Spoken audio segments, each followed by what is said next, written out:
Welcome into the Cam and Strick Podcast, episode number 73. Damn, dude, 73. Fuck. Oh, man. That's a lot, man. My questioning hasn't. I don't think my questions have gotten any better. How are you with your questions? They're okay. Here's where I fuck up. What's the most nervous you've been? No, if I'm going back and forth like a conversation, I'm good. But if I need to ask a detailed question, you have to do an interview. No, I can still do an interview. If I ask a detailed question about a draft or about a signing incident or about a legal something that happened in his career contractually or something like that, I fuck it up. That's where you come in and you detail it because you know the ins and outs of how to ask the question, where I sit back there and I ask stupid ass shit and they don't know how to answer it. So then you got to re-ask it and I look like a jackass. What are we talking about?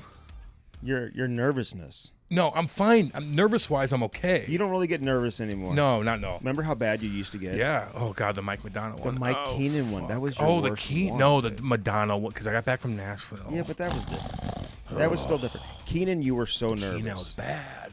Yeah. Right now, I'd be like, Mike, what's going on with this? I don't know what to ask. I didn't know that was one of the early ones, so I didn't know if I could. I didn't know fucking anything. And I'm like, is he going to get mad at me? Is he going to bench me? Like, fuck, is he going to bench you? Tear my contract up?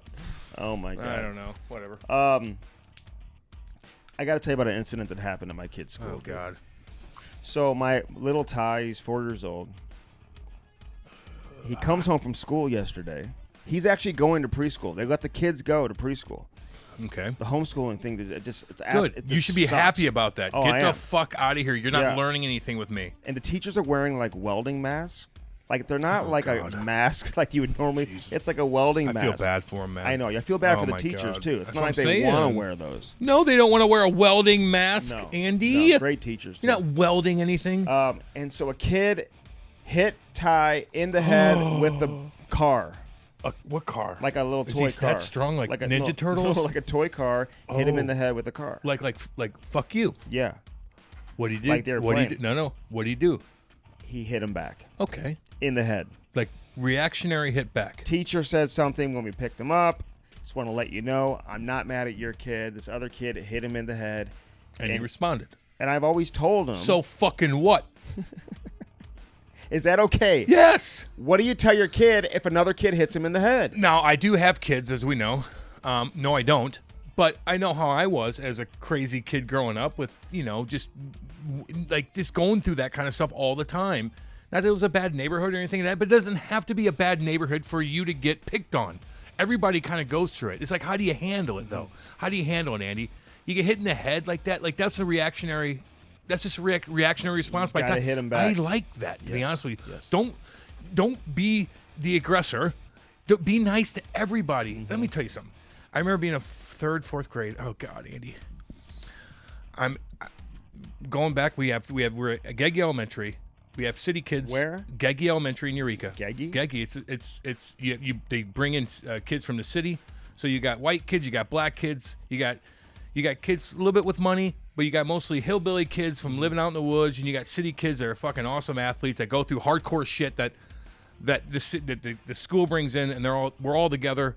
And I remember I just moved in. I'm third grade, and it's the first time I've ever even hung out with anybody in the school. And this big kid named Raven Whitlock, huge kid, Raven motherfucking like badass big city kid. Probably went through hell growing up. Andy probably didn't have a fucking dad. His mom, who knows what happened to him, probably had no guidance growing up. And he was loud, always got in trouble in school. And I remember and he was always he always had anger. And I'm like, fuck, who knows what's going on with him? But you don't think about that at the time. So I'm in the bathroom with him, and I'm going to the bathroom. He turns around and he pisses all over me. What? He pissed on you. Listen to me. He pissed the fuck all over me. And I'm like, he goes, ooh. How old are you?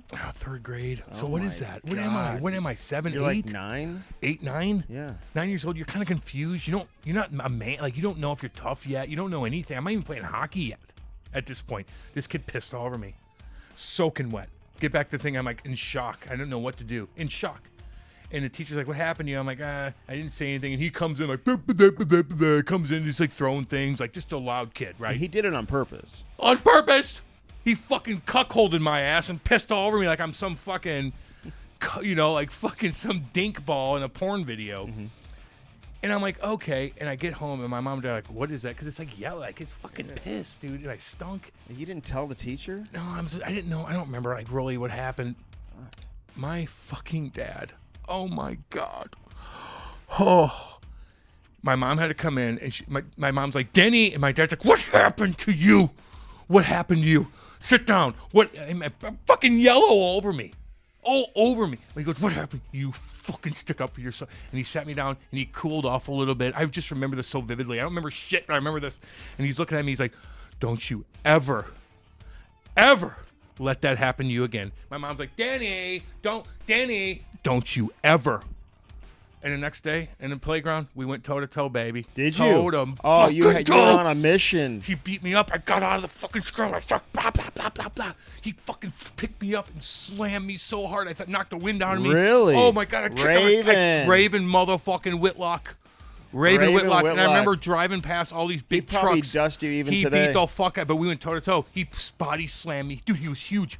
And I remember my back cracking, lost the wind out of me. Then we kicked the fuck out of each other. Go to the principal, we get fucking 7 days. 7 games, isn't that funny? Seven games. I get back. I'm like, what? 7 days. 7 days. Out of school suspension. Out of school motherfucking suspension. Oh, my God. So we get 7 days. My parents talk to me. Get back to school. I get into another fight. And the guy busted me up pretty good. And guess who walked me back to the thing? Raven Whitlock. And we became buddies afterwards. Really? Swear to God. Oh, I like that. My parents actually. It ends in a good story. My mom and dad would take the city kids out to our house way out in the middle of the woods, and they took Raven Whitlock out 3 weeks after that, and he hung out with me for 2 days straight throughout the weekend. My mom and dad fed him. We came out outside. I remember him going to me and goes, can we go outside? I go, yeah, we're going outside at nighttime. He goes, we could do that? I go, fuck yeah. And we're fucking setting off fireworks. Where was Chaz? Was Chaz around? I kicked the shit out of him earlier. No, this was like pre-Chaz days. This is before I was like, Chaz, we were doing hardcore I things. thought your dad was going to say, no, you don't fucking hang out with a guy named this Raven. big-ass kid had no family, pissed all over me like disaster. No, I like how it ends and in a then all of positive a sudden story, my parents man. take him out, and they spend money on him, and we hung out, and we became buddies. Yeah. That ends in a good story. I know. That may have been too long, but there you go. I like hearing that. I didn't think it was going to end like fucking that. Pissed on me. I want to know who the other guy is who kicked your ass. Oh, Marlo Williams. Man, you got to learn, man. Like, I think, I don't know. I don't know what happened with that one, but I must have lost my footing. All right, you want to get into the Alex Killorn hit from behind from the Tampa Bay Lightning. Okay, there's different kinds of hitting from behind. And I will say this. I caught guys with elbows. I'd go in, I'd charge, maybe I'd jump times, and I'd fucking get guys. Don't get me wrong, You're I would. late, dude. I hit guys late. Yeah. I would never hit guys from behind. I never had that problem in juniors. I never had that problem in AAA. I never played a game in hockey in my whole life without having to be able to hit. I've always played up in Pee Wee. I never hit guys from behind. If you see their motherfucking number, you don't motherfucking hit them, and that is it. Now, there's two different sides of this. I'm going to give you an example. Charlie McAvoy goes in for a puck earlier in the Boston series, right, Andy? Remember he goes in for the puck. I think it was Killorn or Paquette, whoever, was coming in on him. Here's the difference. Paquette sees his number in that situation because he dumps a puck in. McAvoy's looking back. He knows he's going to get hit. He knows he's going to get hit. So what do? You brace yourself, and you protect the puck, and you kick it up the boards. But McAvoy's like, I'm going to spin off of him. No, you're not. And he puts himself in a stupid fucking situation, and he gets hit from behind, and they didn't call a penalty. Now, the difference between the Killorn hit, who is it against again? Brock Nelson. Okay, right. Here's the difference, and I got hurt in the American League my last year, too. I'm coming up the boards with the puck, and I chip it up. And I could see my peripheral vision. I could see to my left, and I could see up in front of me, right? I don't see anybody on my left, and I feel comfortable. That's exactly what happened with him. Killorn's coming up behind him. And instead of getting in front of him, because it's a lazy fucking hit, you get in front of him, and you catch his shoulder, and you hit him so you're chest to chest. Well, Killorn didn't take those extra steps. And Brock Nelson fucking put the puck away, dumped it up, and he got smoked, blindsided from behind. That's a nasty motherfucking hit. I don't like it. You're not prepared for it, and you're hit from behind. That should be a game suspension. I think they just came out with it, and he did. You catch my drift? Yeah, so he'll miss game 3. There you go. I mean, it's over. for the New York Islanders, don't you think? Oh, well, the Braden Point's going to be hurt. I mean, how do you come back from that? Because you come back because you got fucking the best coach. Because you're resilient. Because you're a motherfucker. You're like, fuck you. They could have won that game last night. They fucked up last night. Tough one, though. They fucked up, Andy. The last Kucherov one-timer in the slot. Oh, my God. Through 8 motherfucking guys. Pardon my language. If you got kids in the car, well, put your fucking headphones on.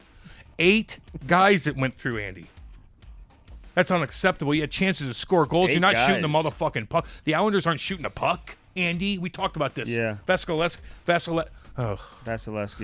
He doesn't even look like he's trying. Why is that, Andy? No, man. Why? I don't know. Well, I think he's in their head a little bit. Well, they're not shooting up. They're shooting right at him. But sometimes when you see teams overpass and be too patient, especially the 5-on-3 late in the game, they weren't getting shots, no quality shots, a couple shots from the elbow, right into the chest of Vasilevsky, no rebound. Nothing. No traffic in front. Nothing. And I was saying to myself, man, they're not winning this game. I thought maybe it would go into overtime, but I'm like, they're not going to win this game. They deserve to.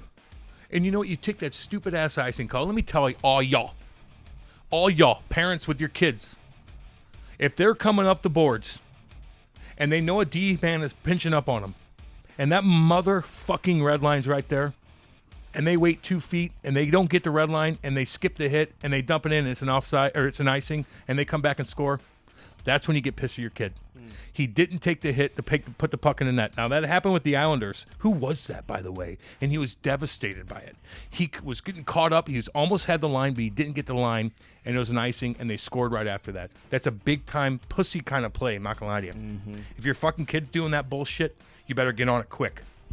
Not getting the red line? Not getting the motherfucking red line because you don't want to take the motherfucking hit. Right. That's when you get pissed at your kid. Not because he didn't score. No, because he's not doing the little fucking things. Yeah. No, you got to be able to take the hit. Anyway. I heard somebody say today, though, even in the case with Killorn, sometimes the safest play for yourself is to take the hit. Take it. Embrace yourself and hit the boards. Like, there's ways. I remember hitting guys. But we look at the blindside hits. That's a different story. As always being like it's in terrible. The open ice. No. You could have a blindside hit along the wall, too. It happened a couple games before. Happened in the series before that with Boston. Somebody else got blindsided. If you don't see the guy coming, it's not on you. That's on them. They got to get in front of you, motherfucker. They got to get in front of you so they hit your chest. They can't hit you from behind. That's a goddamn game. What do you think of John Cooper's reaction on the bench? It's a little too much for me. Whatever. I love He's Coop, pumped, dude. But he got. I mean, why? you don't normally see him get that animated. It's okay. 2-0 in this series. I don't give a shit. Well, about you win that. like that too. You know what I don't like, Andy? Huh? You know what I don't like? What? When you lose a game and you don't fucking talk to the media. How's that? You too pissy? Yeah. John Tortarella. I don't like that. If you get a little too excited because some coaches are different. You think John Tortarella lost to Jack Adams because of his relationship with some of the media? Didn't help. How can that help you? How can that help you? You're a fucking dick to these guys. Yeah. Do they ever oh yeah, it's funny for us because we could talk about it, but for those guys, they got to write a motherfucking story and they got to feed their kids. Andy, you've been in that situation before, and the coach isn't giving you anything. When he tell us what happened. Mm-hmm. We've been sitting in this bubble with you. I don't think he cares. I know, but man, he's been doing that for so long. I like John Tortarella. I do. Yeah. I don't like that shit. Talk to the goddamn media like a man. Yeah. You act like you're tough all the fucking time. Be a fucking tough and own up to it. That's right. So anyway. Yeah, but Coop's our guy. I think Coop knew that they escaped with the win, that they probably didn't deserve to win. I think they did deserve to win that game, to you be think? honest. Yeah, because, man, the Islanders fucked up again. Like, they just kind of broke down. Like, even that last play, though. But, the Islanders were carrying the play. Yeah, but they're not. Tampa Bay was on their heels in that third period. Look, man, when you're down by 1, you got to find a way to score a goddamn goal, and you're coming in Barzell, and you're spinning off of guys, and all of a sudden you just, lose the puck. Let me Put ask it on you net. this. Yeah. The influence Ryan Reeves has on Vegas. Yeah, man. Is there something to it? What do you mean? Or is there not? Because let me ask you this. I was talking to a former NHLer yesterday who said, you know what, I think people are blowing this a little bit out of proportion because he is a fourth-line guy who doesn't kill penalties. So, I mean, does he influence the game? Yeah, he does. But let's not go too crazy with how much influence he has. Yeah. Do you agree with that or no? To a certain extent, I think mentally, when he's out there and he's playing if he's playing 11 minutes, he's got a big effect on the game. No, that's a lot. I watch him. He's not really getting hemmed in his zone. Every time he he gets goes a scoring chance or two. Every time he goes on the forecheck, they rush the play, dude. Yeah. And all of a sudden, one of their line mates go and they he seal got the blown wall. up too. He got blown. Just rocked. Was it Klingberg? John Klingberg, and I loved it. People are saying that should have been a suspension. Get the fuck on. 5-minute major. Get the fuck on. That was a clean hit. He put him on. He hit him with his ass. Reaver was bent down like, oh, here we are. No, Reaver, you crush guys all the time. You're getting motherfucking hit once in a while. Mm-hmm. That's a good hit. He didn't elbow you. He put his ass right in your fucking face, and he ate his ass out. That's what you did. It was terrible. You ever been knocked out by a hit? Yeah, man. That's From a hit. Jesus, Andy. From a hit, not a fight. Brad, I never got knocked out by a fight, homeboy. Just a hit. Oh, Brad Winchester. Yeah, he knocked you out. That's the only time You I got swallowed knocked your out. tongue. I know. With Kate's parents there. Fucking A. And then Fox Sports Midwest, they played the replay over and over. And my mom and dad are like, can we stop with this? Oh, God, Kate's parents are like, what are we doing? Were your parents not at the game? No, they were there. No. But they came to the hospital. They drove. My poor parents, they're probably like, after watching the game, they got to drive to the hospital, from Eureka. Oh, my God. I'm like, no, just stay home. I'm good. I've been way worse than this. Don't worry about it. Mm-hmm. But you were fine, though, right? Yeah, dude, I was fine. You didn't have lingering effects or anything? Right when I woke up and I skated off the ice with Ray Burley, I was fine. Oh, really? Boom, fine. 100%. Like, Next day, I'm like, let's go. What are we doing? I think I went out the night before, but whatever. Did you? The night before? No, the night after. Oh, did you? Well, it just was fine. Like, you might look like you're fucked up. And I'm like, all right, what are we doing? Like, I'm not going to play for 7 more days. Like, what are we doing? But don't do that, by the way. So, all you kids listening. real quick before we move on, who's impressed you the most, though, in this conference final? Like, who do you? I mean, obviously, Tampa Bay, has a stranglehold on the series. They're up 2-0. You've got Vegas. Well, it's Braden Point. Yeah. And it was Kucherov. And Point's going to be hurt. Cooch is doing weird things with the puck. It's like, fuck. And he finds a way to get open with a 1T, like, at the end. Like, he's just making shit happen. Like, sometimes I watch Cooch, and you hear about Kucherov, and he's got 130,000 points a year, and you're like, okay, I don't see him that much because he's in Tampa. But now you're watching him on a big stage. But his little one-touch pass he made in the neutral zone, turning his blade over. I told you I've done that before, but it was you've accidental. never It was done that. accidental because I had my blade turned the wrong way on accident and Never just hit done my it. fucking stick and went to somebody. Anyway, Marty St. Louis on this edition of the Cam and Strick Podcast. Is that a Hall of Famer? I think so, Yep. yeah. Dude, and he's so into the youth hockey, too. Like, you'll Oh, hear him yeah. talk about it. All these guys who coach their kids, Oh my God. like, especially the ones that made a lot of money, they become full-time youth hockey coaches. And it's taken hockey, youth hockey at the AAA level, the elite levels, whatever, the high levels, it is very serious.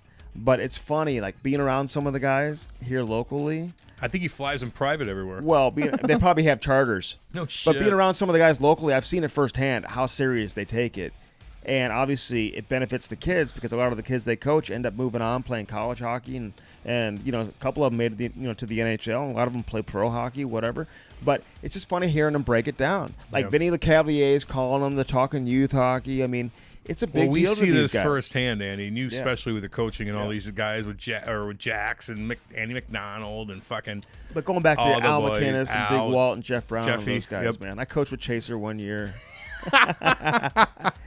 I'm sure he was subtle. Oh, I coached subdued. with Chaser, and I always said to our AAA organization, we should never have practices on Monday. Like, the kids travel all weekend. Like, No, we got to take get a back break. in town late on Sunday. We have practice on Monday. Take a break. So we used to have Monday practices, and the kids would have a good weekend. We weren't a great team the '99 birth year. Brady Tkachuk was the best '99, and he was playing with the '98s. So we didn't even have him, but we had some pretty good players. And Chaser would be like traveling with the Blues or whatever. He wouldn't be on the road with us. We actually had a decent weekend. Kids feeling good about themselves. He'd show up to Monday's practice to run it. Oh, and God. he's just giving it to the kids, And the kids are like, we just won like 4 games in a row. We just went dick. 3-1. You were fucking talking about Petrangelo. We just beat the Mission and Honeybake this weekend. He's like, back, down and back again. He's like, guys like, motherfucker, I scored fucking 6 last weekend. Sit your ass down. I scored as many goals last weekend as you did your whole career. But, I mean, those guys were so hard on their own kids, too. I know. McKinnon, Tkachuk, Brownie. I so can it's see it not being like too much they didn't sometimes. favor their own kids. No, they didn't. Like, sometimes it's like too much too, man. That's why I asked Marty. I'm like, are you fucking hard on him? Like, is he like, can I breathe? Like, do you let him fucking breathe at all? Because we've seen that too with guys, and it's usually not even the NHL guys. It's usually the fucking dingbat dad that thinks he's fucking cool. he's got a little bit of coin, and he treats his kid like shit. And that's the shit I hate. But his story, dude, how do you, like, if you're the Calgary Flames, like, you've done this a couple times now, where you've moved on from Hall of Fame players. Well, you won a cup one time, but we'll give you that. Yeah, but you lost this guy for nothing. You traded Brett Hall. Like, who else would? Jared Stoll is another one, too. Jared Stoll, you couldn't even get him signed. He played like almost 900 games, so like ended up winning 2 cups. Integral part of a 2-time Stanley Cup winning team. Like, how does that happen? For a guy like Marty St. Louis, how can you not say this kid is, like, special? Like, did he all of a sudden just, like, turn it on? Like, he's been dominant forever. Like, he was great in college. Because I think that was the time, too, like, late 90s shit. Where you just need to be big. You need to be big. Yeah. You're Eric Lindros. Remember? Eric Lindros dominated. Well, you got knocked small. out. You're too small. You're too small. Oh, my legs are fucking bigger than your fucking body. You don't need to be big. No, people can't hit me. I'm spinning off guys. Get the fuck out of here. How do you not see that? I don't know. The entire if that happened now, I'm telling you, if Marty St. Louis came in now, yeah, and they saw the way he was exact same way, they'd be like, oh my God. But you know what? I don't blame the GM as much as I do the coach. The coach is on the ice with them every practice. 100%, Andy. And they see him behind the scenes, how hard he works, his attitude, whatever. Who was the coach? And they see him on the ice. I'm trying to think. Who was the coach, Andy? Was Daryl Sutter the coach? Who was that coach? Was Daryl? How do you fucking fuck that up? You would have won a fucking couple of them. You would have won a couple of them because he would have won and scored that big ass goal in 2004. He would have still been on the Calgary Flames. Think about it. Exactly. I don't know how they met that up. So I can't relate to that. Let alone the fact that he wasn't even drafted. Like, no one even drafted his ass. So anyway, I was drafted. Good Lord. Good stuff here from Marty St. Louis. People will like this here on the Cam and Strick Podcast. Hey, as always, the Cam and Strick Podcast is brought to you by CarShield. Get that protection today and do it the right way. You got to have that protection. You never know when shit's going to happen with your car. Your fucking starter doesn't go. Your starter goes up. What does that even mean? Why is my starter going out? Like, why am I in downtown Eureka? Everybody's like walking by saying hi. And I'm sitting there like a fuckhead because my starter went out. What does that mean? I don't like. Why are you out? Do I need to is there a bat? What the fuck? I told you today. It's time to trade in your truck. Holy Get a new one from fuck. Bellman anyway. Starter goes out. Fuck you. 800-857-2481. Check out carshield.com. Mention the promo code CAM. You'll save 10%. Yeah, you will. It's fucking embarrassing. 10%. Oh, you want 20%? Cam. 20%? Cam. You want to tell them to do 20%? 10%'s fine. At them? 10%'s fine. How about you get everything for free? It's Cam. Is that what you want, No. Bernie? Hey, it basically is free. Is that what you want, Bernie? It's a small fee per month. You get free stuff. You get free. Everybody's free. Yeah, it comes from the sky. You know, which is so. Hey, it's a small fee per month, though. You know that. Doesn't Very cost a whole small, lot of money. Yeah. And again, you'll save yourself thousands of dollars. So be sure to check out CarShield. Love the support we get from our friends over there at carshield.com. How about gadgetbuyback.com? 877-772-8880. Just had a good conversation with our boy David Long the other day. Good to see him. He's doing well. Things are going well there with gadgetbuyback.com. Check it out. If you're a business owner, there's a lot of major companies around. Worldwide Technology, Ameren, some other companies, man. Yeah. And they know what's up. And they turn to gadgetbuyback.com, Gadget Lab, when they have to turn in their old stuff, tablets, phones, whatever. And Gadget Lab, they buy it, pay you premium dollar, and then now you're up to date. No wonder these companies locally that all use Gadget Lab, they're all successful. Yeah. Any secret? Funny how that works. I know, isn't that secret? I mean, they're all successful. So listen, 877-772-8880. Check them out, gadgetbuyback.com. And if you're local, stop by that Oakville store. If you got a cracked phone, whatever it is, they'll fix it while you wait. Yeah, there'll be a maroon in there working, I'm sure. Man, I don't know if it's Phil or Justin or maybe Patty. We love them, but that's Oakville. Check it out, guys, and they're great. And by the way, if you're a company and you're like, well, everything's slowed down, what's going on? Well, your shit's fucking old. Mm-hmm. Jesus, it's like spinning around and it's like loading, and everybody's staring at you like you're a cheap ass. Bud Light Seltzer, man, they've got all these new flavors. I can't keep up. I know. With they're all all good. I just had a grapefruit. Didn't even know they make grapefruit. I mean, we talk about all these other. They got tons of flavors now. Tons. Cranberry. I mean, the variety packs are on sale now, so check those out. BudLight.com. You can have it sent to your house. Order online. Bud Light Seltzer, baby. The original flavors: black cherry, strawberry, lemon, lime, and mango, baby. Mango. Here's the deal. I want you guys kicking your feet up. I want you watching hockey. I think it might be getting cold in Canada and St. Louis and things like that. I want a fire going. I want that mango right there, baby. Take some pictures. Tag us. Tag Bud Light. You know the drill. You guys have been doing it. I love seeing it. It puts me in a good mood, man. I love seeing people just, like, know how to relax. Mm-hmm. Why the fuck do you work just to work? Work to fucking chill out, kick your feet up, and drink some Bud Light seltzers. Looking over your lake where you're just lovely. You're just backyard. That's nice. You're barbecuing. Like, fucking send that to me, baby. Puts me in a good mood. I love it. Yeah, Bud Light Seltzer.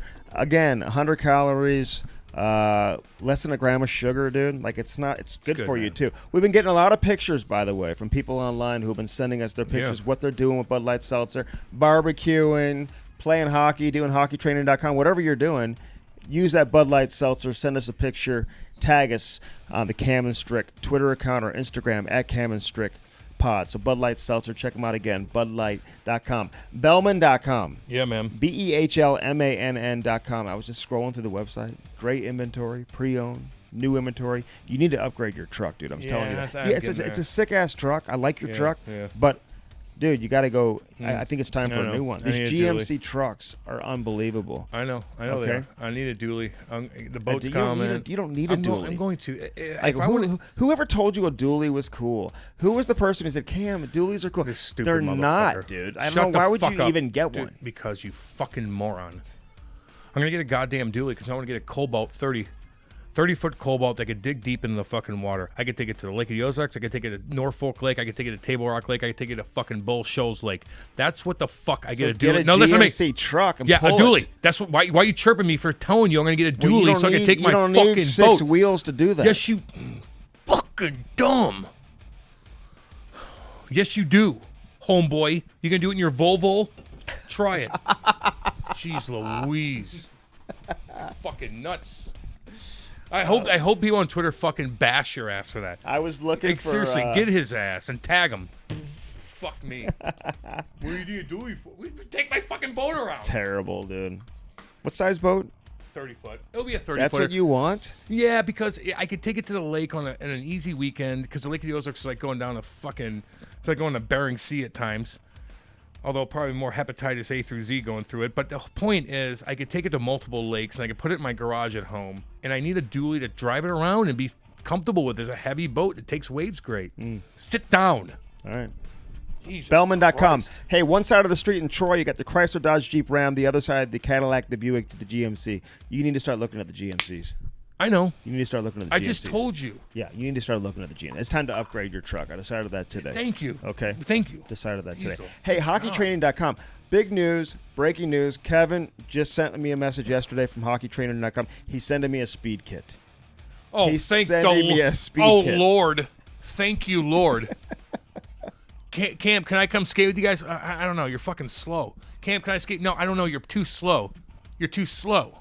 Your hands are there. Your vision's kind of there. Your effort, I don't know yet. But if your speed's there, then I could be like, yeah, come on in. Come on in. Dude, walk in with confidence. Father Time's undefeated, dude. I'm telling you, you don't know that. Andy, you look like you're 25 years old. But I'm Stop. not. But I'm not. Stop.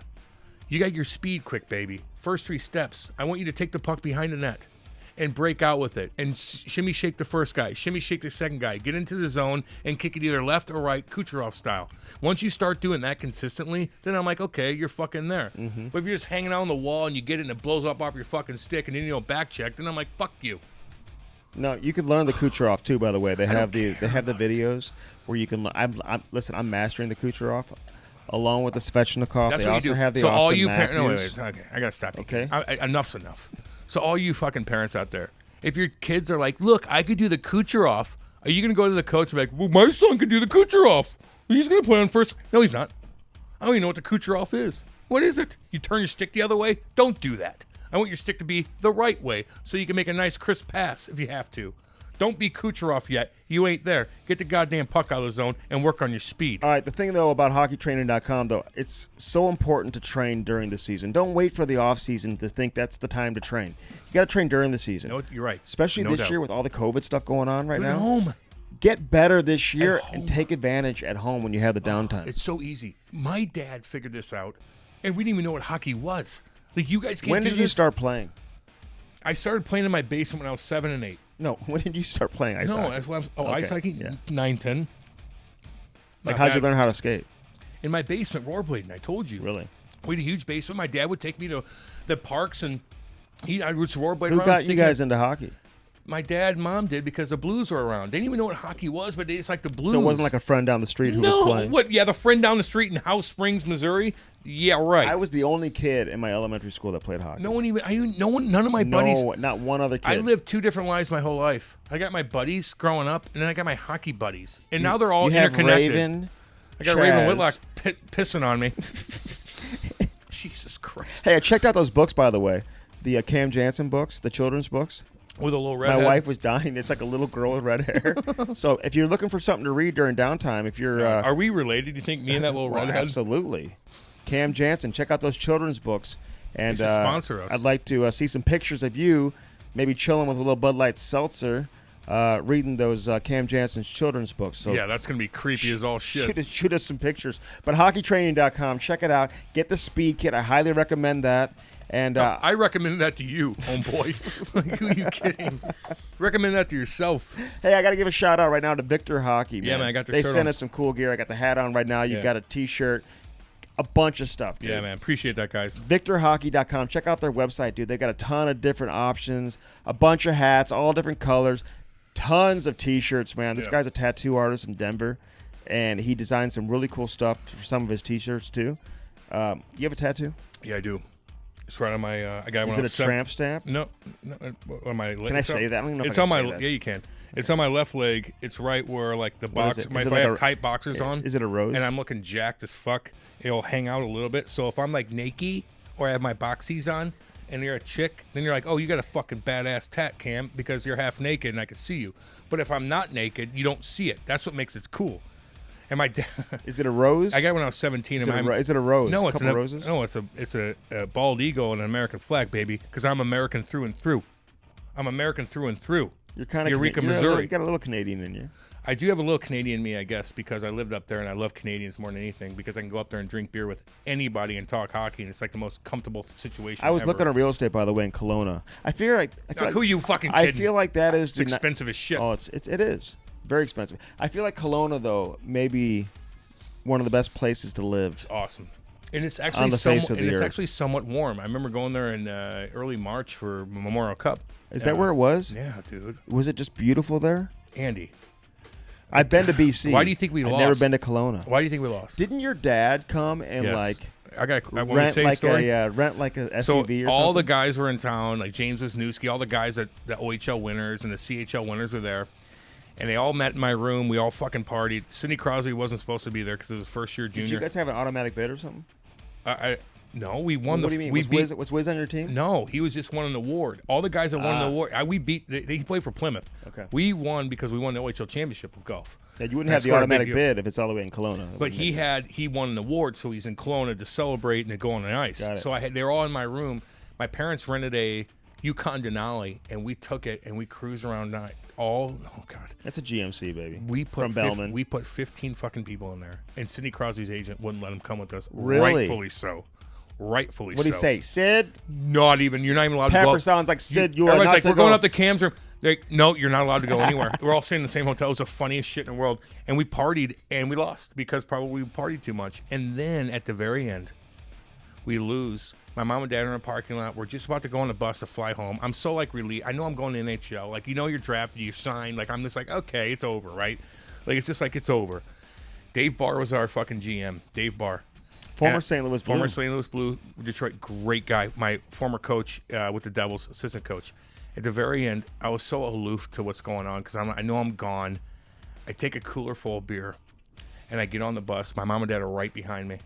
And I get on the bus with the team. I was the last one on the bus. And Dave Barr loses his fucking mind on me. He goes, get the fuck out with this fucking beer. Really? I go, fuck you. I'm fucking taking it. You did? Yes, dude. Why did you say that to your GM? Because I'm gone. I'm done. I'm this done, is after Junior. it's This all- is all. We're all over. It's the stupidest thing ever by me, by the way. But I'm like, no, I'm taking this on the bus. My mom and dad were behind me watching the On whole the bus. on the bus, going to the airport to get out of there. Andy, you gotta understand. You're in junior. They have no control over you. You're gone. And so you did take it? I think he won the battle at the end. I think my dad probably took all the beer and drove back to the airport and Gave it to Crosby. I swear, it was so embarrassing. And then Dave Barr was my coach after that. We laughed about Just it. think and stuff. what would have happened to Sidney Crosby. Where would his career be today if he would have gone in the truck with you? Well, I don't know. I mean, we were getting after it. You're in Cologne, homie. Hey, so listen. So check out Victor Hockey. Order some of these T-shirts, these hats. They're sick logo too, man. Yeah, I like that, dude. It's got they're out of Colorado. Yeah. So it's got the pine tree with the hockey stick coming out of it. Oh, they're super chilling, and we love their stuff. Their Instagram at Victor Hockey USA. So check out at Victor Hockey USA on Instagram. All right, Marty St. Louis, the legend, the Hall of Famer, talks about a lot of stuff, including what went down, what led to the trade from Tampa Bay to the New York Rangers, and was he pissed off at Steve Yzerman when he initially left him off the Canadian Olympic team? We get into a lot of stuff with Marty St. Louis on this edition of the Cam and Strick Podcast. What's the plan there with their coach moving on? Did they name a new coaching staff yet or no? Yeah, they got 2 new coaches. They got the Dan Muse, and then Nightingale, I think. Okay. I think Jared Muse was Nightingale. in Nashville, and Nightingale was in Detroit, I believe. So how's the program been for your son? How familiar were you with it? I mean, obviously you've been playing in the NHL, but you're a Canadian. What's your impressions of it? Yeah, no, it was good. Last year was my son's, first year of 2, and it was great. I saw a lot of growth, and they're just really tailored to what the kids, really are after. Which they obviously the school is definitely different than what he was used to here, going to much academically demanding school, and now they go there to school till last year they went to school till 11:30 or noon, and they don't take any electives. They just take the core courses, and then they're at the rink from 12 to 5.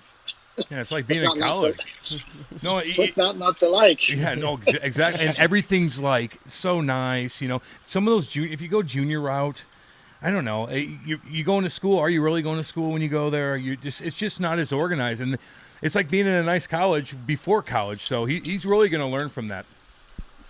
Yeah, I mean they definitely they miss a lot of school with the I mean, especially last year they went to Russia twice.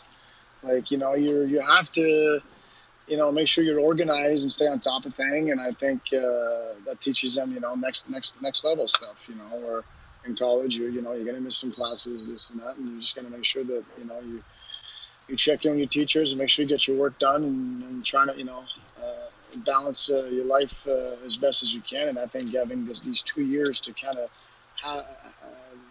be having to do that, I think it sets them up for easier transition at the college level for sure. So, okay, you are you, and you're watching your kid all the time. Where is he at? How do you evaluate your son? And is it hard to do that? Is it hard to do that? Yeah, I mean, I have 3 boys. They all play, and they're all different. My middle boy's a defenseman. My oldest boy is a forward. For me, I enjoy watching them play. And it's easy from my seat. I don't my dad always told me, he's never made a mistake from his seat. It's so much easier, right? So for me, I feel like I have that perspective of playing it live and actually watching it from a distance is a lot different. And you can watch video and pause and really dissect their game. And, you got to be careful and just overcoaching it a little bit. And so for me, I just every now and then I'll give him my 2 cents and give him things to think about. How did you end up at Vermont? What led you there? I mean, did you have to walk on? Did you have to beg somebody to bring you on, or did you have college options and even junior options if you wanted to go that route? Yeah, I know I was a late bloomer, so to speak, for the NHL, but I was a pretty good player at 18. I was just small, so I had a lot of scholarships offer. I could have picked and I came down to either Maine or Vermont. to me, and it was close to Quebec, closer to the border. My mom was a factory worker, my dad's a postman, so they weren't going to get on a plane. And my dad would have driven 12 hours every weekend to come watch me play. So Maine was further than Laval or Montreal, where I grew up. Vermont was pretty close. It was only 2 hours. So really geographically, I ended up going to Vermont. I felt, too, that the program probably needed me more than Maine needed me, because Maine had Paul Correa, the Ferraro twins. They were national champions, so they were stacked. And I felt I could step right in at Vermont and just be an impact player right away. Yeah, I mean, I never heard of Paul Correa. And though. you were, who is Paul Correa? Yeah, Jim Montgomery was on that team Great team, too, I believe. He was a great college player. He was graduating. Yeah, he was a great college player. So you end up at Vermont, though, but you're growing up in Montreal, man. That's got to be frustrating. Like, did you always have confidence, though, like knowing you were a great player? Like you said, you were great at 18. Did you always know that you had like special talent, or did you second guess yourself because people were questioning your size? Yeah, I just don't think the way hockey was being played at that time in the NHL. I don't think I was an easy fit, a true fit. And so for me, going the education route was important, because if hockey didn't work, I had something to fall onto. And I honestly, if you would ask me at 18, I'd say, I don't know how well I'm going to do in college. I was always a confident kid, but it's always the next level. Are you going to still be as dominant in this and that? And I went my freshman year in college, and I led the team in scoring, and I felt pretty good. And all of a sudden, your goals kind of changed a little bit. I probably went to college thinking, you know what, if this doesn't work out, maybe I go to play in Europe for a couple of years.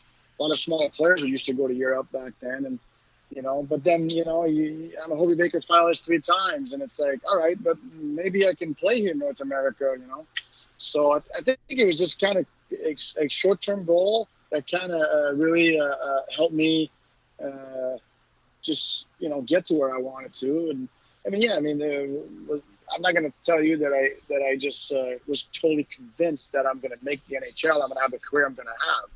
Definitely not. I think it was definitely every year just getting a bit better.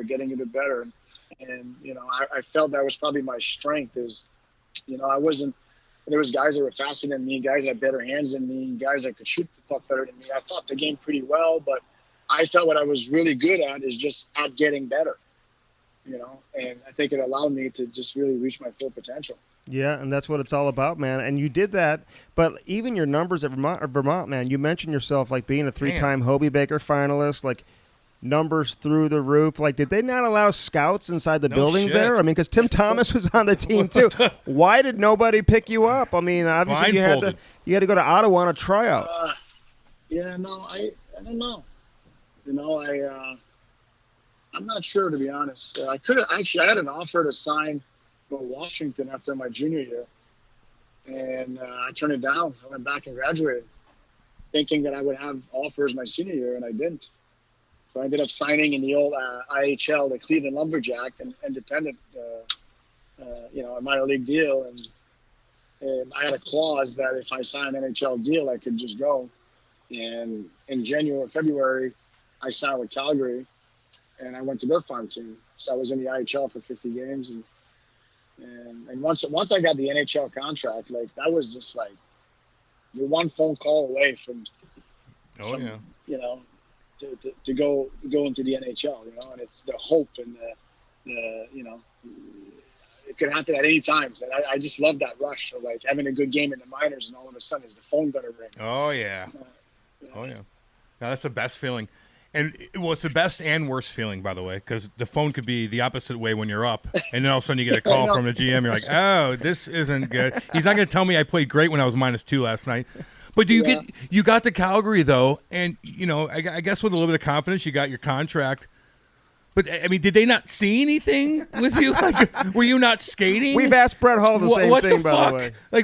Were you not you there? I mean, how was that transition? I honestly, physically, skill-wise, I was good enough to play NHL.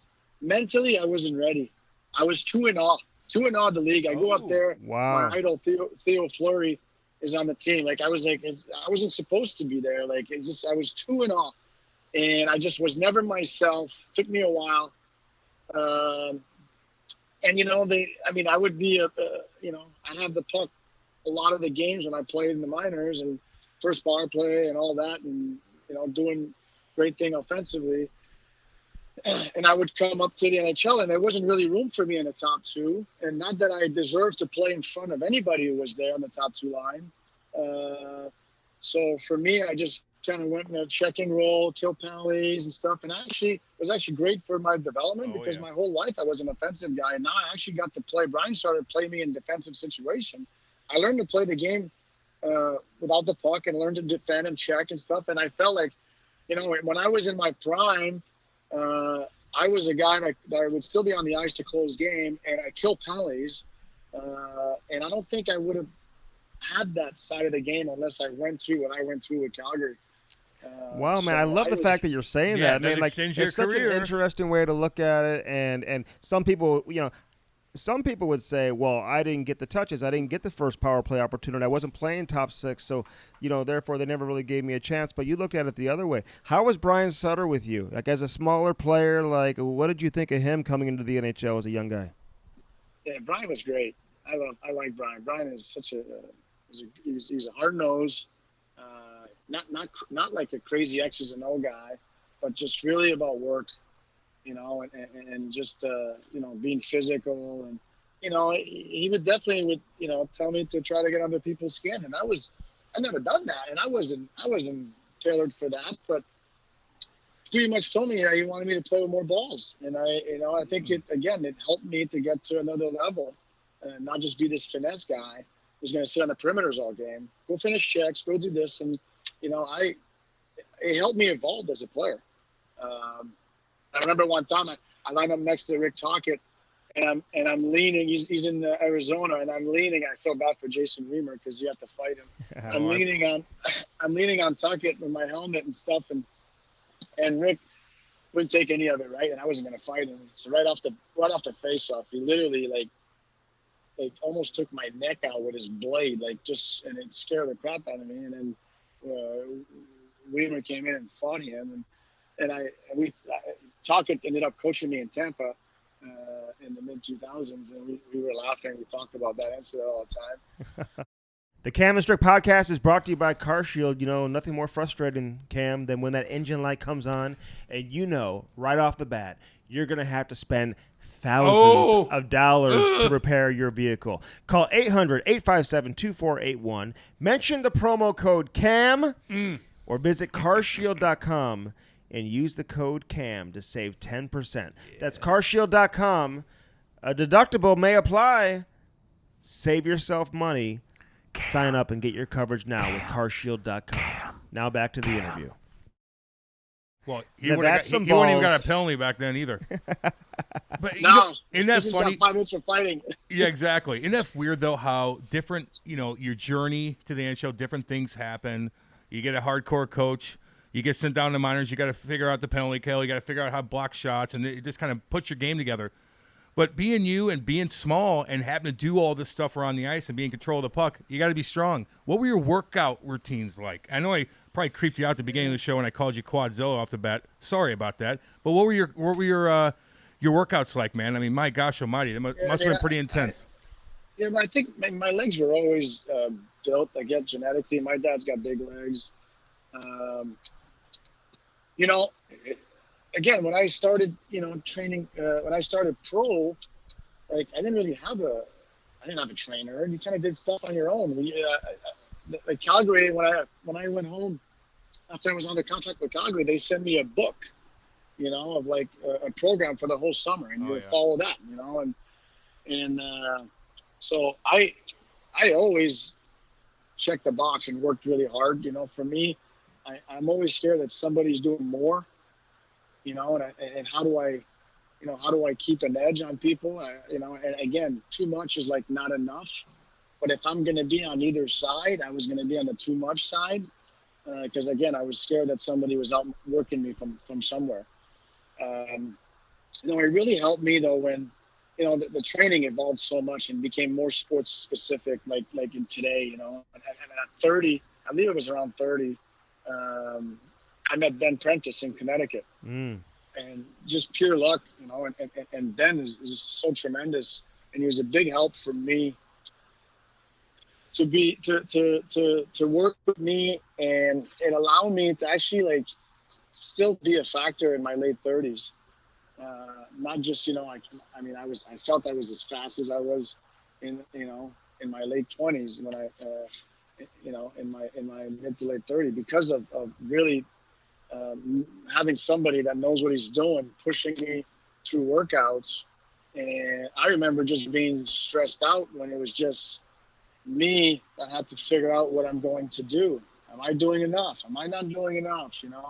What I loved about Ben, he just showed up and he put you through the workout. There's no stress. And so, listen, the time off the time in the gym and turf, the track, whatever it is, like all that, like I enjoyed that part of the game of getting ready for a season. And and you realize as you're in pro sport that you have to invest in your body, and so you have to take care of that stuff so that you can have a long career and reach your full potential. That's part of the game, and I enjoyed that part. I wasn't like, oh my gosh, I can't believe I got to work out. Like, I enjoyed that. Yeah, I think Ben Prentice, I think Kevin Shattenkirk worked out with him for several years as well. I'm just trying to think of some other guys, but a bunch of NHL players, man, speak highly of him and what he does with his off-ice training. But, it's amazing, man, because what you're saying, how you feel like you were just as fast in your late 30s as you were in your late 20s, because you put up just amazing numbers, but a lot of those points and goal totals that you had throughout your career came like in your late 20s and into your 30s, man. It's not like you were producing points in your low, mid 20s. I mean, it wasn't until like you were like 27, 28 when you started really getting hot. Yeah, I mean, I think it was just gradually. I just was gradually getting better, and then Tortarella took over in Tampa, and I think he saw something in me, and he's like, you know what, I'm going to give you a chance on the top six. And once he did that, and I started getting the ice time, the confidence from somebody to pretty much tell me, hey, I believe in you. I think you're a good player. It kind of lifted me up. It got me off, mentally I felt on the same level now, because for me, again, the NHL, I put the NHL on such a pedestal, and once I really put myself on that pedestal, and somebody helped me put myself on that pedestal, it became an even game mentally, I guess. I took off, and I never looked back. No, you didn't. So speaking of torts, he did. I saw him speaking at the Hall of Fame speech. We all know his reputation. Jersey, he talks highly of you, although he did say you were a pain in the ass to deal with. I think that is a compliment coming from him, to be completely honest with you. But how was he? Did he ever, I don't know if you've been keeping updates with the games, but I mean, what he did to Dubois on the bench a couple times, like, how he could blow up on you. I mean, any big instances like that you guys had to encounter working with each other? Yeah, we had some one-on-one friction and I think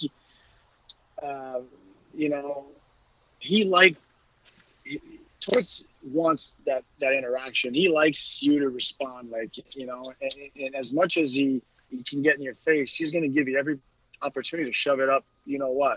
So for me, we definitely had some intense moment, but it got me to another level, because he says I was a pain in the butt, because I would challenge him. I would challenge him as much as he would challenge me, and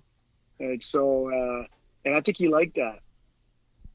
Did he ever cross the line though with you? Like, when you say you gave it back to him, like, when do you know you're at the stage of your career where you truly can do that?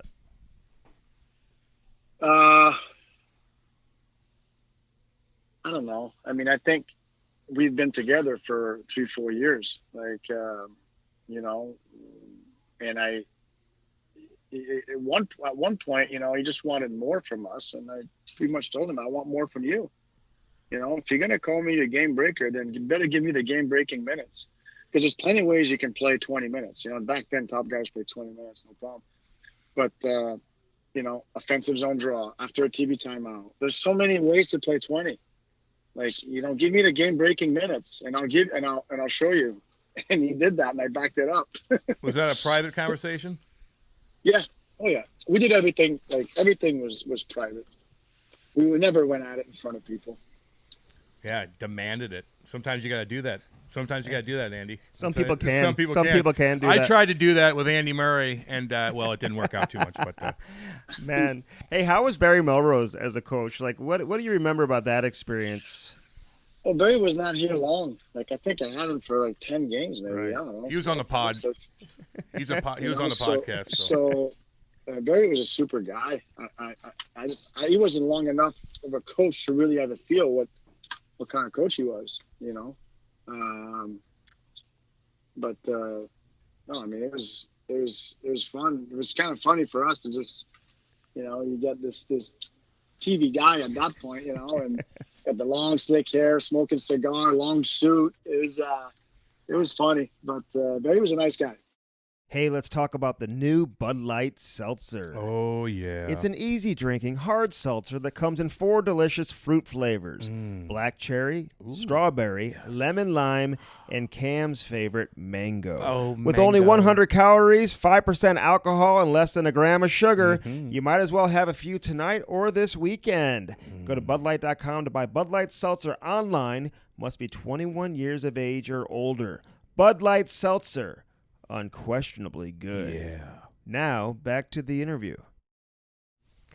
What was it like, though, for you if you finally get to the Stanley Cup final in 2004 and you're playing against Calgary? Like, did that give you extra motivation and you're scoring, game-winning goals, obviously, in overtime, yeah. The big Game 6 goal that you scored to force the Game 7, one of the biggest goals in their franchise history for sure. I mean, how much did that motivate you going into that playoff series? Honestly, I had zero hard feeling with Calgary, to be honest. And I know, like, Craig Button, got a lot of crap for, letting me go. But honestly, like, I had no numbers to they fired everybody. They fired the coach and GM. Nobody could be there and fight for me, right? Because nobody really knew me. And you look at my numbers, I had 3 goals. And two of them were in the same game. So I played 56 games. I scored in 2 games. So I can't blame them for not keeping me. They had 2 first-round picks. They were, 2 6 overall picks that were in the minors. They needed to, Daniel Kachuk, I believe, and Rico Fata. So here I am, this 5'7.5" with 0 stats. Who wants to hold on to that? Well, how'd Rico Fata turn out? Daniel Kachuk, he was a skills coach here like a year ago. Yeah, but for, so I had no hard feeling, honestly. It was the best thing that happened to me. Well, you're a good person. Yeah. Very good person. I mean, so what'd you do? So you guys win. I mean, just a complete celebration. Andy and I kind of got to go through that a little bit here in St. Louis last year. But what'd you do with the cup, man? I mean, did you guys, as a team, have a great time? Like, tell us about that experience. Well, with the cup, we definitely had fun with it in Tampa, and and then you get your day with it. I took it to Vermont, and I'm on the phone. Tell them you're talking to the Cam and Strick Podcast. Bring them on. Is that your boys? I want to ask us some hockey questions.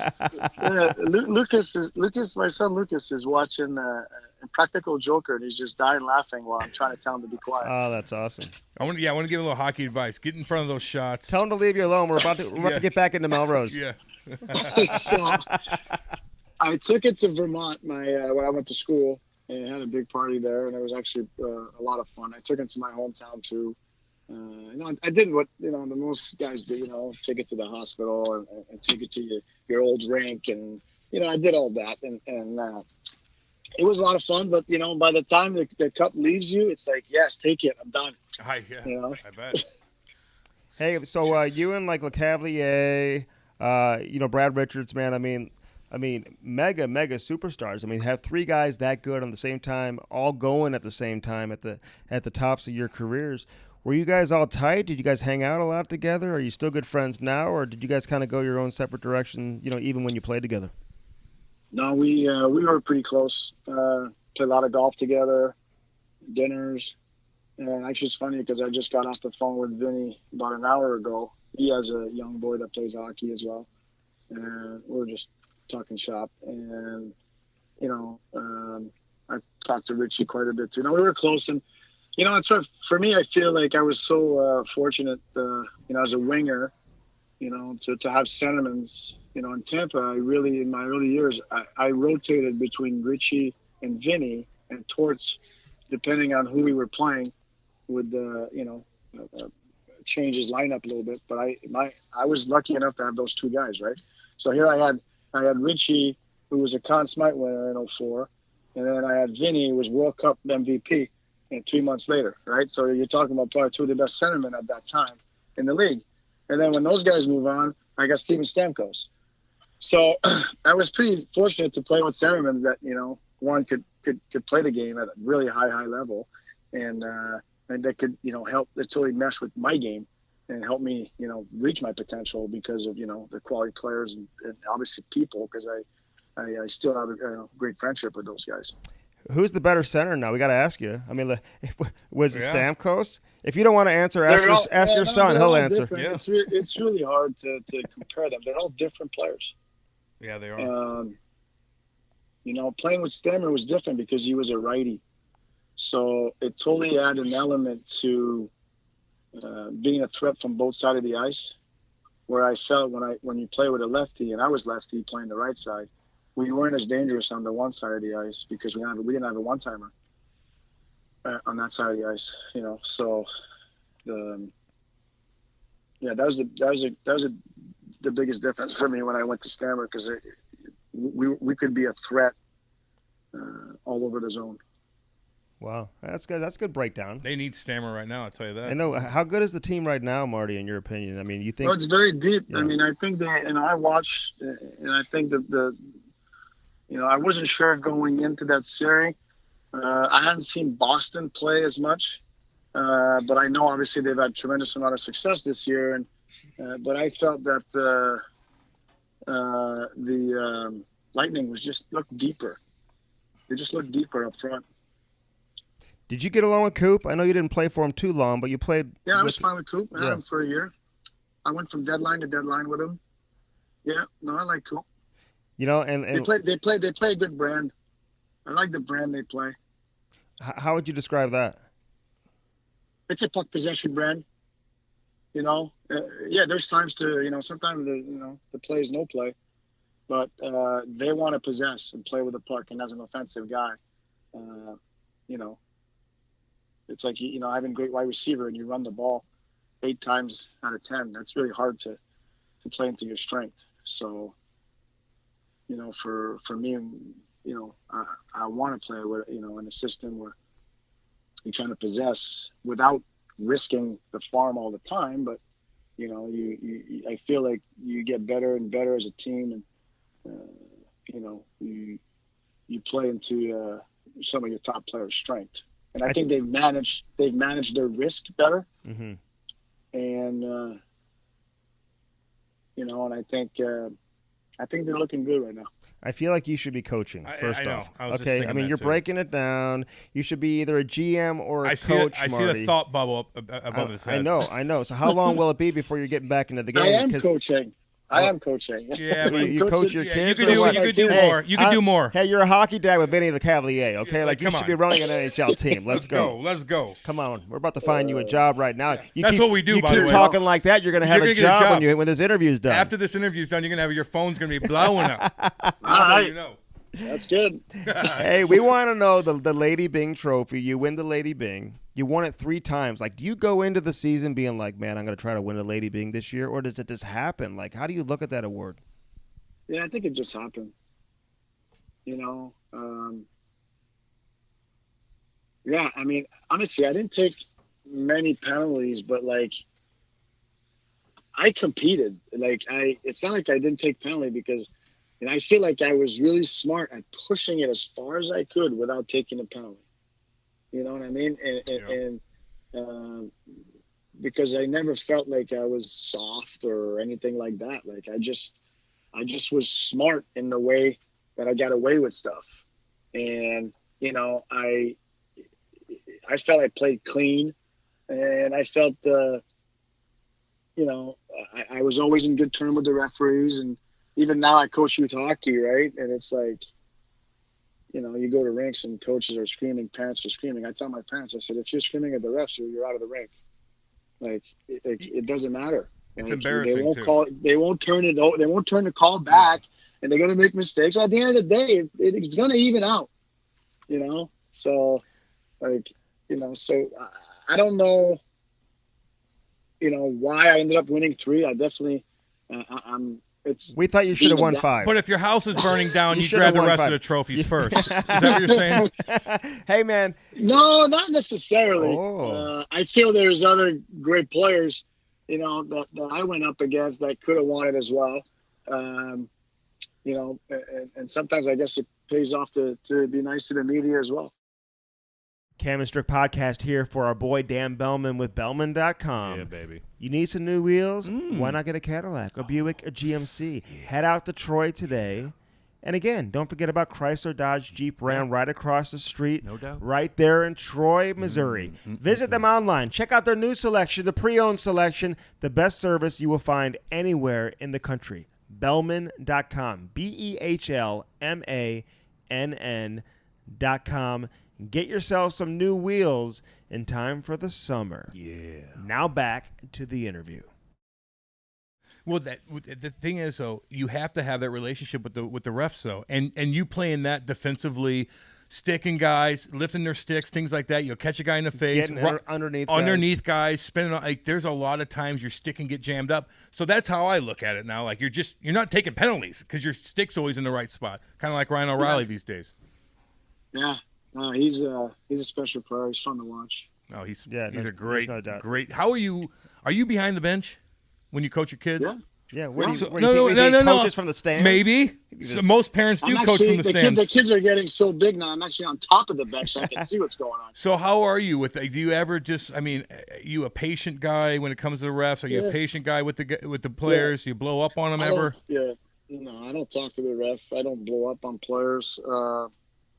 You know, I teach. I like to teach. You know, is there accountability? Is there?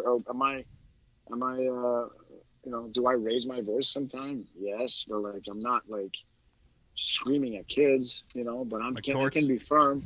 Like, are you like? It's gotta be age appropriate. I'm coaching 12-year-olds and 15-year-olds. Yeah, hey, I know. I'm harder on my 15-year-old team than I am on my 12. Yes. Yeah. In certain things, because I expect more for a 15-year-old than a 12-year-old. But you know, you do it in a respectful way. You don't. Nobody needs to, you know, to be brought down. And the biggest thing about, you know, being a youth hockey coach, I believe, is you know, it's to make sure they don't lose the passion. Yes. So sometimes you can't cross the line where just like the kid doesn't want to come to, like, they lose the passion, right? Because once you lose the passion, that's when you stop getting better. And that happens. So you gotta that happens. I've seen it happen. So you gotta make sure that you need the right amount of encouragement, the right amount of correction. And you know, hey, I make mistakes, like, you know, and I tell them when I make mistakes, and I apologize, and we move on, you know, and like, nobody's perfect. No, especially Andy. But listen, I'm a coach. Let me set something up real quick. Andy's a coach, and Andy, I don't even want Andy to coach anymore because I need more of his valuable time to do podcast work. But that's all good. He loves to do it. But say you go up to Detroit or wherever you guys go. I always think Detroit because we played in St. Louis, and the team just gets spanked. They weren't there. They all kind of fucked off the whole time. You're pissed. How do you 12-hour trip back? Do you not say anything? How was the practice the next day? Like, how do you handle something like that? Well, first of all, I'm flying to Detroit. I'm not driving to Detroit. I know. So I'm not going to be. Hey, times are tough these days. You never know. Cam, he hops in the shaggin' wagon. Hey, that's one thing. Coaches always fly. You know, you always, and the kids flying out too, especially if you're Are going they flying? Yeah, we flew too, but sometimes you drive. It goes back and forth. No, I know. But my point is, I know if I drove, I probably would stew on it a little longer. No, I mean, honestly, I like to watch our games. Like we video pretty much every game, and it's funny because sometimes you think you played terrible, and you actually like watched a game. It wasn't as bad, you know. So I don't like to really let my emotion based on the result really drive what I'm going to do next. So I want to wait a little bit till I get a clearer picture. Then we'll attack what we need to attack, and if it's effort, yeah, we're going to attack that. If effort was an issue, then we'll work on that in practice. I'll make them work if they, but usually it's not that, and it's in losing. I love that if they're struggling, because I think in general, I don't think parents really like when their kids struggle, and the reality is the struggle is step one of growth. So when you're struggling, you're able to realize, okay, we got to work on this and we got to work on that. And if you then struggle, you would have never picked that up, So I love the ups and downs, and just trying to get out of the downs, and you're that much better when you're out. What coach had the most impact on you? Like who was the smartest coach you think you played for? The smartest coach? I don't know. For me, don't give me your coach when you were like 9. Yeah. Barry Melrose. My favorite coach was Torts. Torts is like a tough dad, but that is also fair and has loving moments. People think Torts is just this tough, hard-ass guy. Yeah, he's very demanding. I grew up with a very demanding dad, but very loving, and looking back, very fair. So, Torts was a good combination of all that. And so for me, it was an easy a relationship with him because I grew up with that. I was, when I made mistakes, not hockey mistakes, life mistakes. Like my dad, he didn't just let it slide, because he wanted me to become the best person I want to become. Well, hockey has to be like that a little bit, but Torts has a great human side. Just not to the media. I mean, well, 200 grand. Just not to the media. 200 grand down the drain. Oh, he doesn't give a shit. And you know what? We're in the media now, and it's kind of like we need you to stay up on. I think some of the little things bother. It does bother me, but I could see where people need to write a story about what's going on, and he just tells everybody to fuck off, and he leaves, and the guy's like, okay, I'll have to just I don't know. But it's funny for us because we could talk about it on the radio shows the next day. So no, I know. Exactly. Well, it's either you write the story about the game or you write about Torts for not telling the story. So you're still writing a story. Oh, no doubt about it. All right, so 2014 though, when the Olympic team is announced, like were you surprised, Marty, that you weren't included on the team? I mean, the GM of Hockey Canada is also the GM that you're playing for, and Steve Yzerman, for people who don't know. Like, were you fully anticipating to be a part of that team, or were you given a heads up beforehand, considering you were working with Stevie every single day? I can't remember how exactly it went. But I was definitely disappointed not being on, like anybody would. So, it all worked out. Stammer got hurt, unfortunately for him, and I ended up replacing him and went on and played in the Olympics. We're all competitors, and I was a proud guy, and I felt like I deserved to be there, but like there's other guys probably too that were upset that weren't there that felt I deserved to be there, and that's what makes us us. Like we have a confidence about our game, and your numbers back it up. You think you should be there, yeah, but I don't. I'm not putting a blame solely on Steve. I think me and Steve have a good relationship. I think we're very alike. And we understood where we stood. How much did that lead to you eventually getting traded and going to New York? Yeah, I mean, it was definitely a part of it, but I had 3 boys that played hockey, and I believe my oldest was on 6 plane rides that year with my dad. and my middle one, who was 2 years younger, same thing was starting to happen, and you just couldn't manage that. I just felt like I needed to go somewhere where their hockey is much easier to manage, and I saw a window, and I had a house in Connecticut. Like, it was kind of like, hey, we're gonna go up there when I retire, so why not go now and ease the transition of for the boys in their hockey and everybody, and I didn't want them to just trade me. I wanted them to, to get, something back that could help the franchise. And I felt, I came in as a free agent, and I was leaving, with them with a couple first round pick, I believe. And then I go to New York, we almost win the cup. Like, I mean, it was, I know. I mean, it was like, I think it worked out for everybody. And obviously we didn't win in New York, but it was a pretty good run. Andy Strickland and Cam Jansen here for you for GadgetBuyback.com. Gadget Lab, they got a store here locally if you're in St. Louis, 5541 Telegraph Road. Here's the deal. You got an old phone, maybe a cracked tablet. Maybe it's perfect, but it's a little bit older. Turn it in right now. www.gadgetbuyback.com. Upgrade your devices, phones, computers, watches. Anything. Doesn't have to be Apple either. No. Get those tablets turned in. Again, www.gadgetbuyback.com, 877-772-8880. Now back to the interview. Yeah. What was it like watching Tampa Bay play in the Stanley Cup final the next season? Was that weird for you? Yeah, it's always weird, when I played against them or I watched, watch them play the following. Yeah, definitely.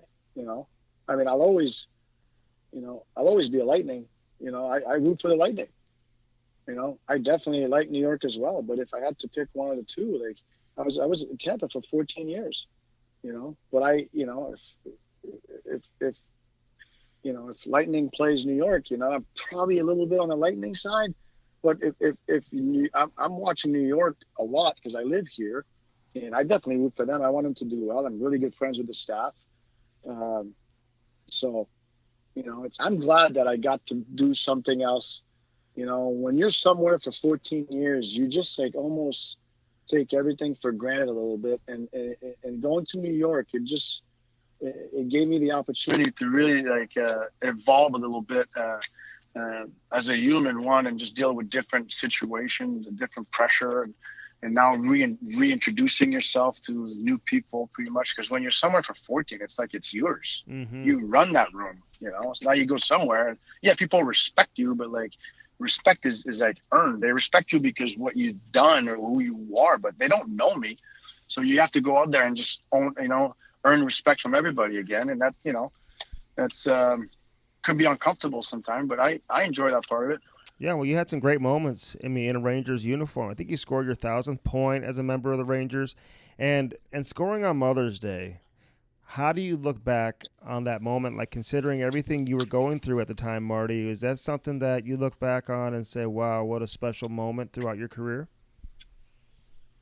Yeah, well, I definitely think that, the 1,000 point was, I was trying to get, a game, so yeah, it definitely evolved and it became, you start putting points together and you realize you have, a few more years under your contract and you start doing the math. I'm like, I could get there, and I'm glad I did, and there's a lot that goes into it, like you think about, being a hockey player, like you're not going to be 100% every game you play, and you have trainers and whatever that really help you get ready for games when you're not 100%.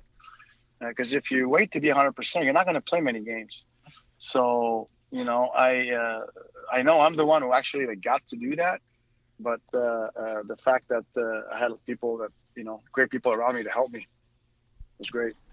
But the Mother's Day game, was that a special standout moment for you? Yeah, definitely emotional, no doubt.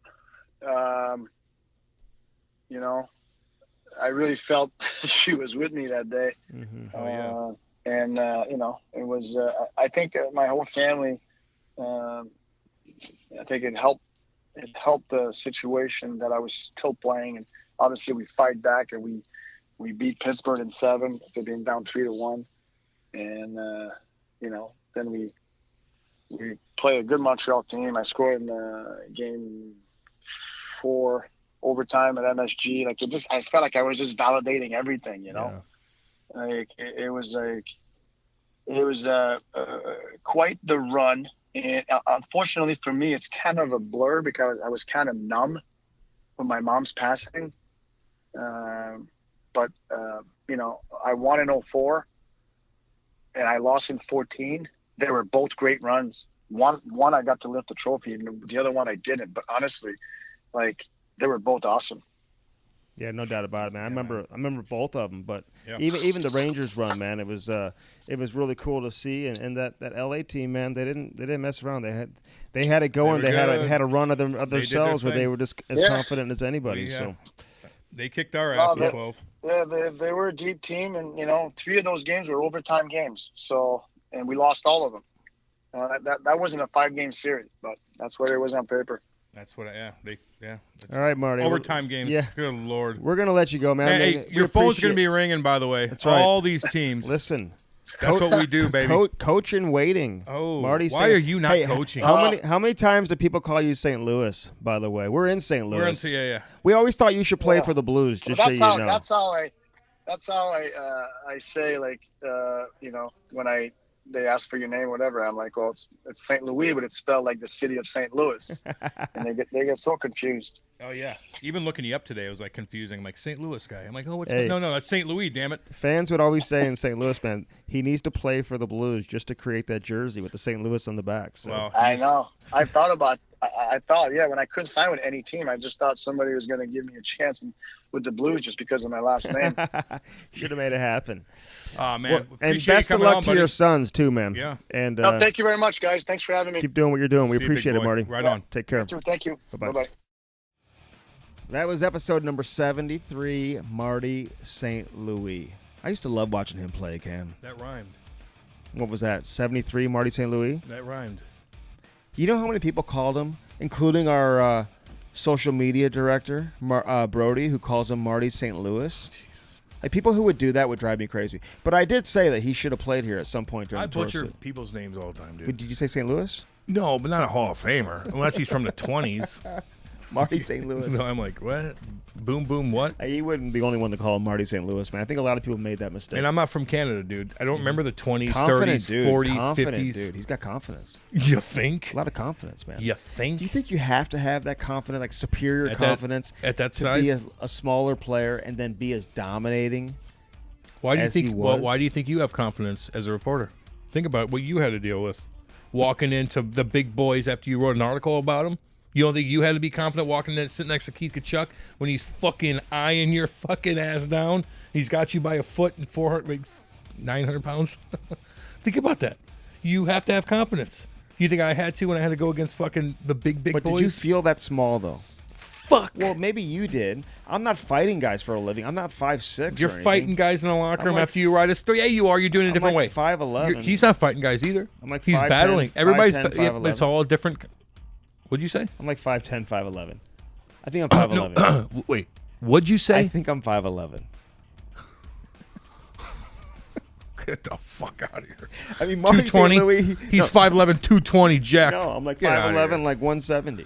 175. 5'11", that's funny. You don't think I am? Marty St. Louis with was high like heels on. 5'7", with high heels. Maybe I'm 5'10". What are you?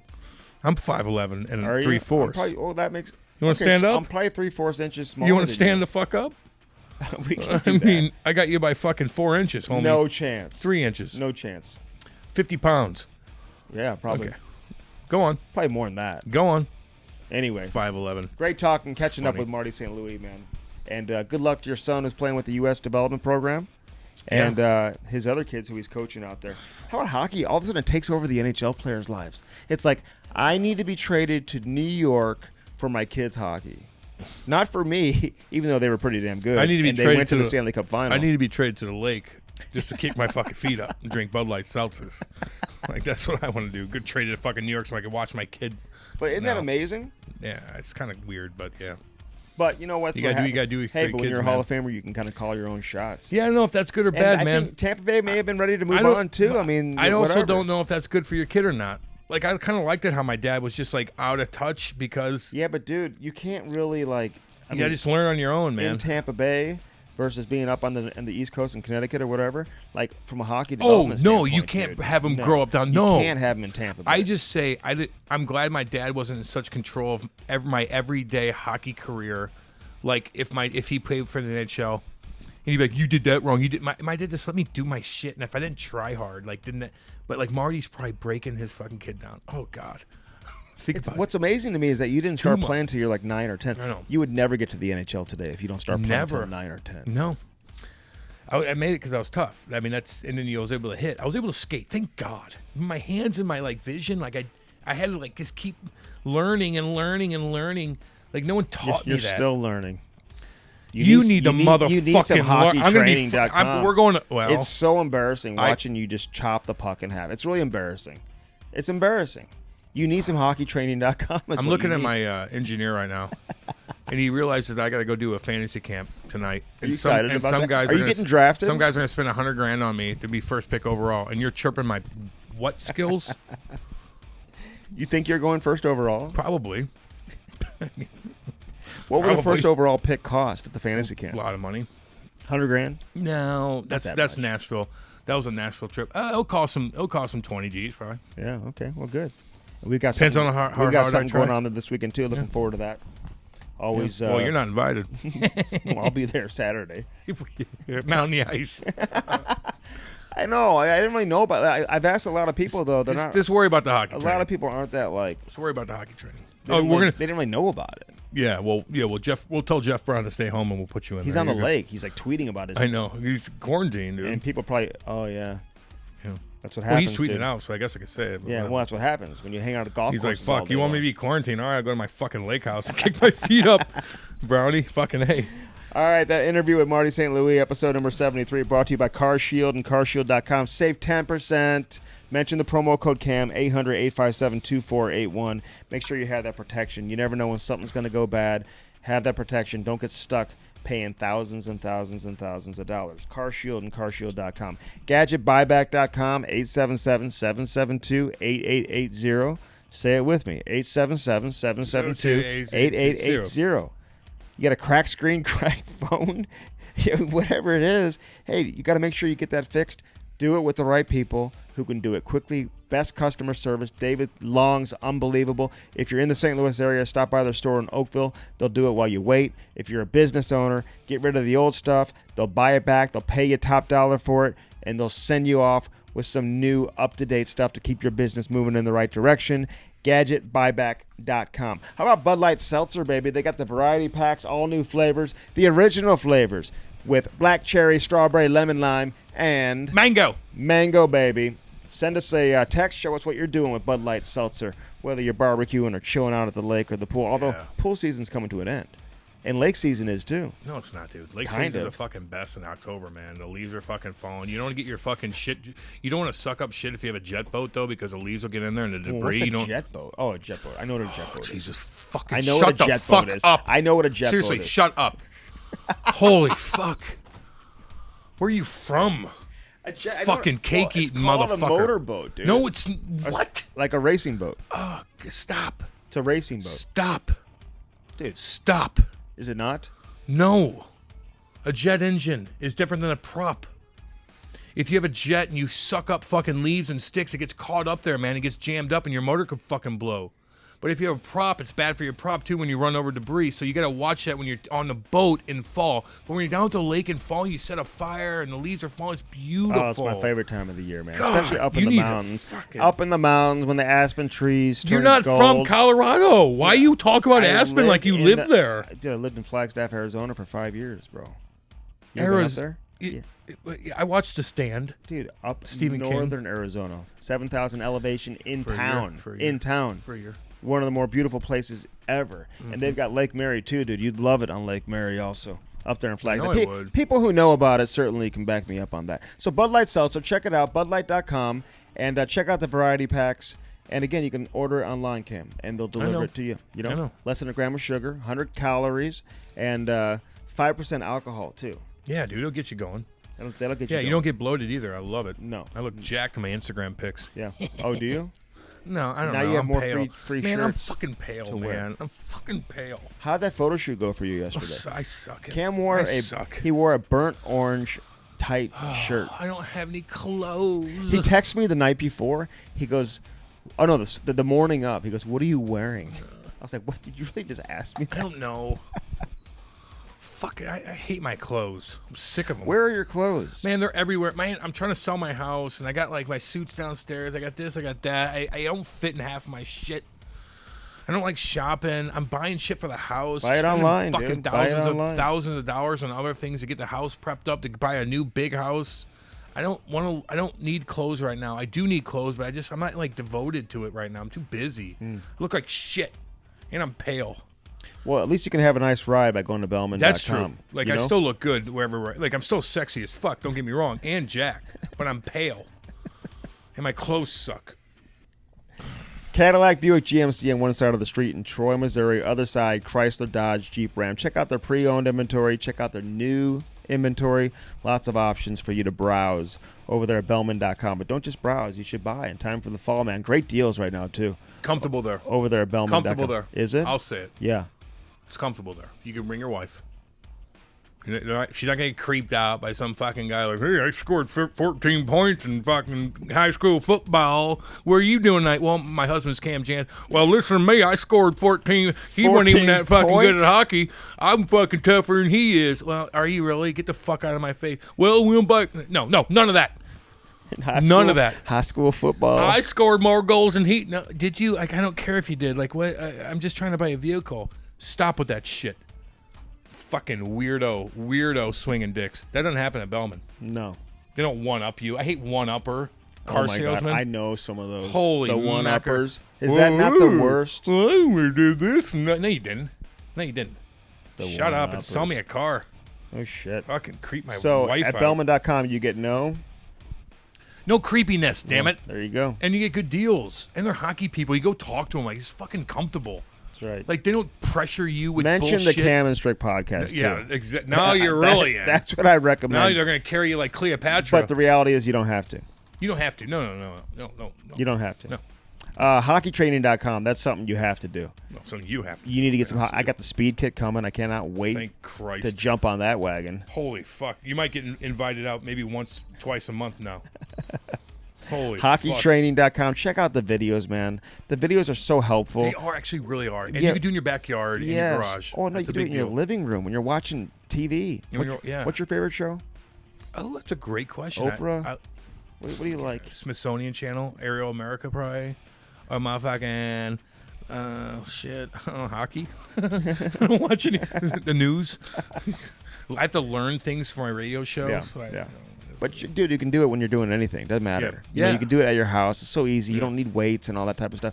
But great videos, easy to understand, easy to learn. If you have a son, you have a daughter playing. Yeah. If you're a men's league player, dude, Oh, God. take advantage of what you can do with hockeytraining.com. And I'll say one more thing. Yeah. And I know I kind of repeat myself on this, but I'm dead serious. Like, all you guys that play men's league, are you the guy? Are you the guy that walks in that locker room 15 minutes before the game, and the guys look at you like, oh, cool, you showed up 2.5 minute shift, motherfucker. Fuck you. You're slow. Are you that guy? Or are you the guy who walks in like, thank God. Oh, good. We got the warrior in here who's going to fucking back check and get Right. fucking pucks out. You know when that guy comes like Jordy walks in or some of our guys that we know, like you're like, oh, snap. Let's go, baby. Or you get the fuck boy. Or he walks in like, I'm here.